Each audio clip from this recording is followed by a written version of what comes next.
And we're back with another Conduit tutorial. In this tutorial, I'm going to show you how to add pictures and photos to system equipment. As you guys probably deal with, and that I dealt with a lot as an electrician and engineer collecting information in the field, you have tons of photos of unnamed electrical equipment on your camera roll, which I think is ridiculous. So the way we solve that inside of Conduit is that you can tap on any piece of equipment. It's going to bring up the context menu, which you're all very familiar with now. You can hit photos. When you hit photos, it's going to ask if Conduit can access the camera. You're going to tell it okay. Now you can do a couple different things. You can take a new photo, which when you tap on that, it's going to bring up your camera roll, or I'm sorry, your camera.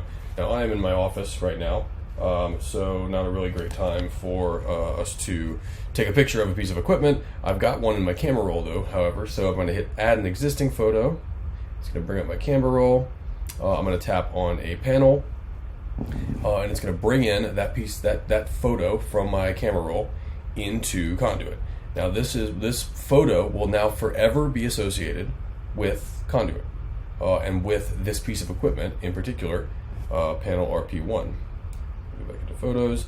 It's going to have this photo in here, sitting here for us to reference anytime we need to get information about this piece of equipment. You can replace by taking a photo. You can replace with an existing photo. You can even add notes about the image if you want to. And then you can take a new photo or add an existing one. You can add as many photos as you have. Also, up here at the top right, you can hit that little trash can and it'll delete this photo as well. So that's notes. I mean, that's how photos work inside a Conduit.